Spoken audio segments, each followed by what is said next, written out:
రైతులకు గిట్టుబాటు ధర కల్పించడమే తెదేపా ఎన్నికల నినాదమని రేవంత్ రెడ్డి స్పష్టం చేశారు.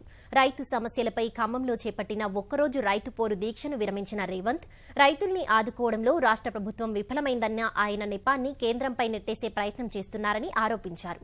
ఖమ్మం మిర్చి యార్డు దాడి ఘటనలో రైతులపై కేసులు ఎత్తివేయాలని డిమాండ్ చేశారు. నేను అడుగుతున్నా, ఇవాళ మేకలను బలిచ్చి తొడేళ్లను వదిలేసే కార్యక్రమం ఈ రాష్ట్రంలో జరుగుతుంది. ఇవాళ ఈ ప్రభుత్వం మీద పోరాటం చేస్తున్న మేము రేపు అధికారంలోకి వచ్చి ఈ రైతాంగాన్ని ఎట్లా ఆదుకుంటామో చెప్పవలసిన బాధ్యత మా మీద ఉన్నది.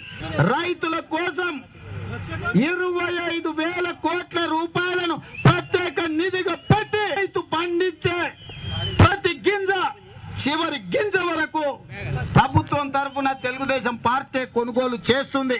ఒకవేళ మార్కెట్ లో ఈ ధర కంటే తక్కువ వస్తే ఖచ్చితంగా మిర్చిని 9,000 కొంటాం, పసుపుని 8,000 కొంటాం, కందులు 8,000 కొంటాం, పత్తిని 8,000 కొంటాం, మొక్కజొన్నను 1,800 రూపాయలకు కొంటాం.